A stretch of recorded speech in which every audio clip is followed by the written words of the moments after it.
welcome back to another episode here. The first two episodes we did, we kind of gave a general overview of who we are and a little bit about what Masonry is. This one, we wanted to go into a little bit more background on some of the history of Masonry and why we feel it's relevant and the importance of the lessons and topics that it teaches. So, what is the origins of Freemasonry? What are the origins of Freemasonry? Well, that's a pretty big topic. Masonry's very old. The exact dates, there's a lot we can get into in other episodes. I'll just go and say that Masonry as we know it now is officially recognized as starting when a group of lodges in England got together and formed the first Grand Lodge of England in 1717. They got together and kind of formalized the way they were going to do things.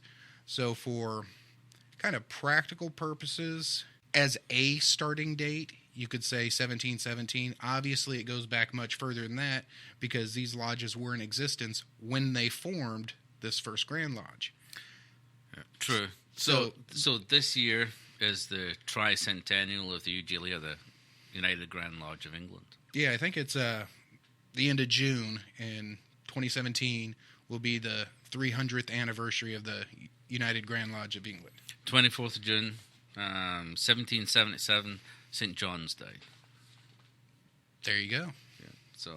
But 1777 was the start of the Grand Lodge system, which 1717. I beg your pardon. 1717 was the start of the Grand Lodge system, under which almost all Masonic jurisdictions operate, with the exception of one, which is an episode and a half all by itself. And you're right, Freemasonry obviously existed for a long time before it. There's operative Masonry, speculative Masonry. They existed for centuries before the 18th century. I don't know if we want to cover all that right now. I think for right now, it's good enough that everyone knows that it's old. It's old. It's been around for a very long time. It's older than we are. It's older than I am. And the system has been slowly tweaked and evolved. Words changed. Not the meaning so much, but small tweaks to better teach these lessons. Yeah, as I sometimes look on it as being the best self-improvement system that was ever created, and there's been many of them throughout time. And if you go to Barnes and Noble, if you go to a bookstore, the shelves are full of books on self-improvement.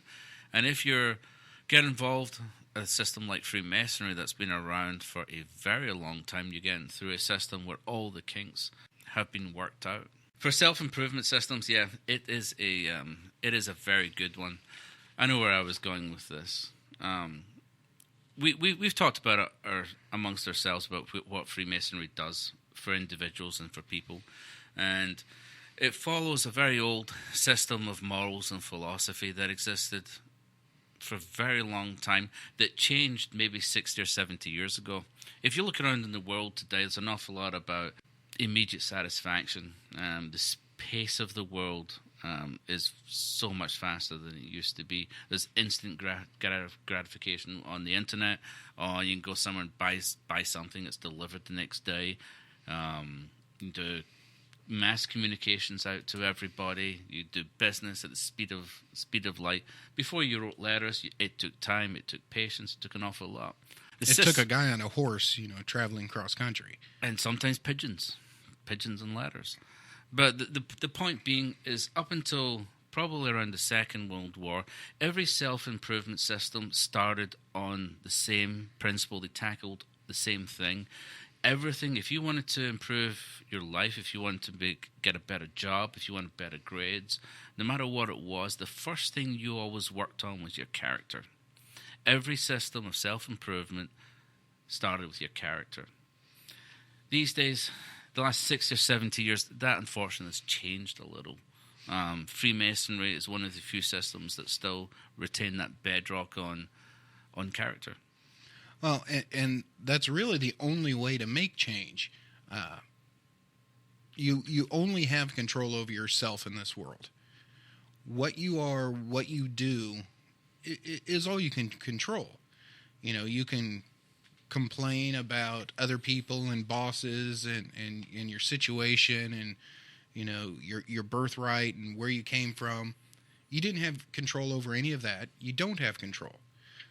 Who you are and how you behave, your character, is the only thing you can control. So I think any type of improvement, success, has to start with first understanding that you're responsible for whatever happens in your life and how you respond to it. You're not owed anything. You're not due anything.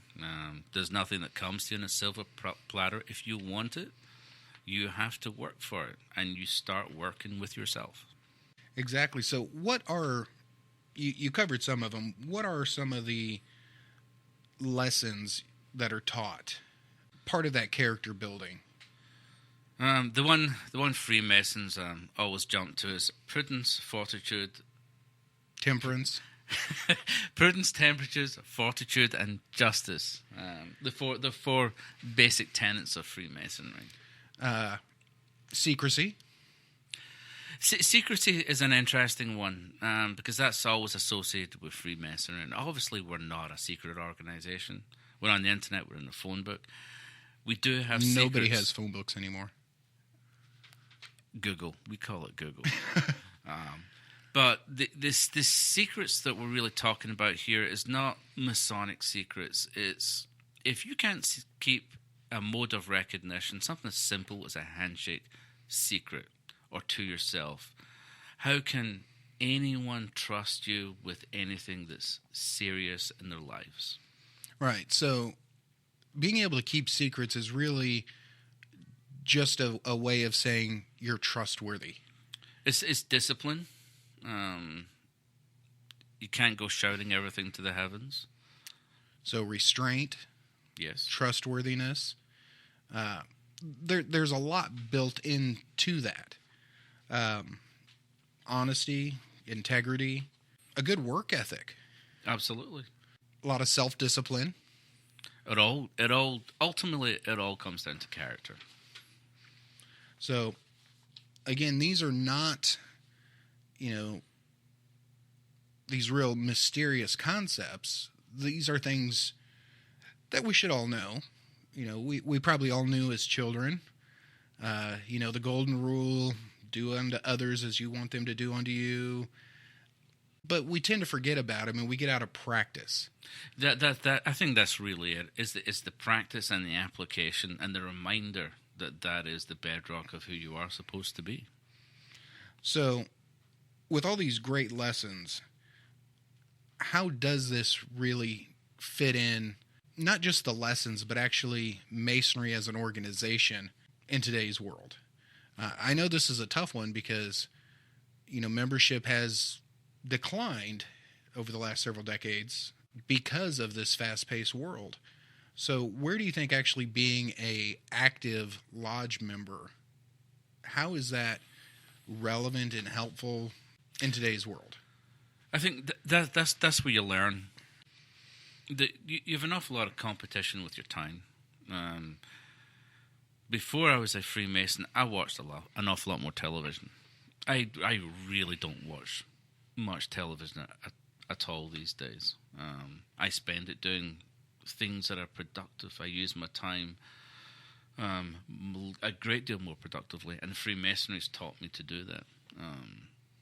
Where it fits in with the world and life, it fits in where it always has. It's just that in the past there was less competition for what you'd done at the weekend.